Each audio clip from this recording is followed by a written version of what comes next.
వెళ్ళబోతున్నారు, మీరు ఏ రాజ్యాలు ఎక్కడ ఎక్కడ ఏ ఫీల్డ్ రేపొద్దున వెళ్ళబోతున్నారు. పొలిటికల్ గా వెళ్ళొచ్చు, లేదంటే ఆర్థిక రంగాల్లో ఉంటారు, సామాజికంగా ఎన్నెన్నో రంగాలు. మీ అందరూ రేపటి భవిష్యత్తు. అవును కదా? లక్ష్యం ఉందా లేదా? ఉన్నతమైన లక్ష్యం పెట్టుకోండి, ఉన్నతమైన కలలు కనండి, మీ జీవితాన్ని ఉన్నతంగా తయారు చేసుకోండి. మీరందరూ ఒక్క విషయం మాత్రం అలవాటు చేసుకోండి, ఏంటంటే ఎవరైనా ఒక తప్పుడు సలహా చెప్తున్నప్పుడు, ఒక తప్పు పని చెయ్యమని ప్రేరేపించినప్పుడు నేను చెయ్యను, నో థ్యాంక్స్ అని చెప్పడం అలవాటు చేసుకోండి. నాకు వద్దు, నేను చెయ్యను,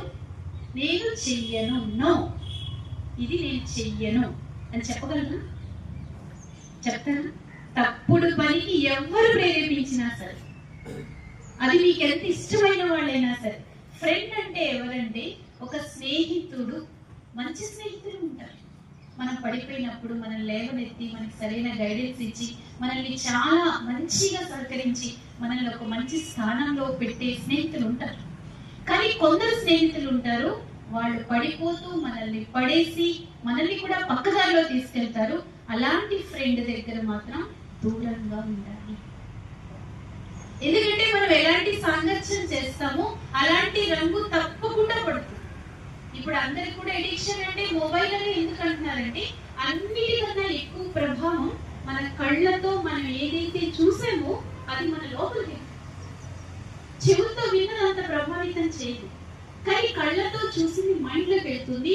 మీకు సైలెంట్ గా ఉన్నప్పుడు, మీరు ఏకాంతంగా ఉన్నప్పుడు, మీరు బలహీనంగా ఉన్నప్పుడు, మీకు సమస్య వచ్చినప్పుడు అది మిమ్మల్ని ప్రేరేపిస్తుంది. వ్యసనం మనం ఎప్పుడు చేస్తాం? సరదాగా ఎవరో అన్నారని, ఒక్కసారే అని, లేకపోతే మనం ఏదో స్ట్రెస్ లో ఉన్నాం, ఏదో బాధలో ఉన్నాం, ఇందులోనూ ఫెయిల్ అయ్యాం, లేదా ఎవరో చెప్పారని, అలాంటి సిచ్యువేషన్ లోనే వెళ్తాం. లేకపోతే జనరల్ గా ఎవరు చెడ్డవాళ్ళని కాదు, ఏదో సిచ్యువేషన్ లో మనం వెళ్తాం.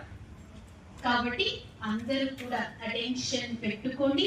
వ్యసనము అంటే కేవలం మొబైల్ ఒకటే కూడా కాదు.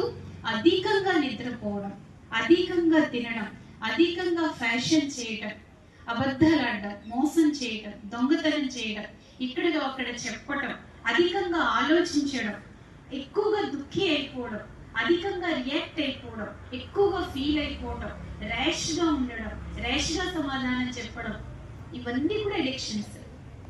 ఏదైతే మనల్ని అస్తమానికి డిస్టర్బ్ చేసి వస్తుంది, మన టీచర్స్ అందరూ కూడా మన కాలేజీకి చెడ్డ పేరు వస్తుంది, ఇంట్లో వాళ్ళు మన వల్ల భయపడుతున్నారు అంటే తప్పనిసరిగా మనలో ఏదో వీక్నెస్ ఉంది.